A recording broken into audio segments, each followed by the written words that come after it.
আসসালামু আলাইকুম ওয়া রাহমাতুল্লাহি ওয়া বারাকাতুহু। 2 নম্বর প্রশ্ন, দুশ্চিন্তা লেগেই থাকে, এর থেকে পরিত্রাণ পাওয়ার উপায় কি? দুশ্চিন্তা কেন আসছে এটা দেখতে হবে। অধিকাংশ মানুষের দুশ্চিন্তা হচ্ছে আর্থিক দুশ্চিন্তা, ঋণগ্রস্ত হয়ে পড়েছে। হ্যাঁ, আপনার যতটা আর্থিক সচ্ছলতা আছে বা যোগ্যতা আছে তার বেশি আপনি স্বপ্ন দেখতে গেছেন রাতারাতি বড়লোক হওয়ার, যার ফলে অনেক ঋণ কর্জা করে আপনি বড় ঝুঁকি নিয়ে আপনি ব্যবসা বাণিজ্য শুরু করেছেন, যার ফলে এসব দুশ্চিন্তা।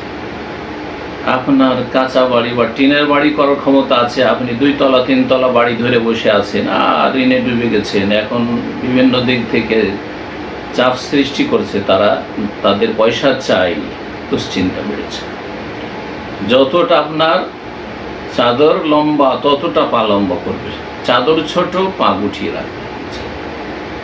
জ্ঞানীদের এই কথাটি সবসময় মনে রাখবেন, এটি হচ্ছে মধ্যম পন্থা অবলম্বন করা। দুশ্চিন্তার কারণগুলি আগে দেখতে হবে, সেই কারণ থেকে মুক্ত হইতে হবে আপনাকে। 1 2 নম্বর কথা, তারপরে যদি দুশ্চিন্তা আসে, দুশ্চিন্তা বিভিন্ন পাপের কারণে হইতে পারে। পাপ করেছেন, অপরাধী হয়েছেন, ধরা খেয়ে যেতে পারেন, দুশ্চিন্তা, তাহলে অপরাধ মুক্ত হইতে হবে। দুশ্চিন্তা চলে এসছে দূর করার যে শরীয়ত সম্মত যে দিক নির্দেশনা রয়েছে সেটি হচ্ছে যিকরুল্লাহ, আল্লাহর জিকির আজকার। আলা বিযিকরিল্লাহি তাতমাইন্নুল কুলুব। শুনে রাখো ভালো করে, আল্লাহ বলছেন কোরআনে কারীমে, আল্লাহর জিকির আজকারে, আল্লাহকে বেশি বেশি স্মরণ করলে তাতমাইন্নুল কুলুব, মনের প্রশান্তি আসে, মন শান্ত হবে।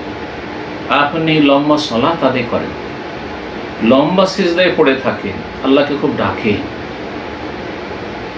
সালাতের ভিতরে ডাকেন, সালাতের বাইরে দোয়া করেন, নির্জনে ডাকেন, তাহাজ্জুদের সময় সবাই শুয়ে আছে আপনি আল্লাহকে ডাকেন, আল্লাহর সামনে কান্নাকাটি করেন, সমস্ত দুনিয়ার মুসিবত হালকা হয়ে যাবে।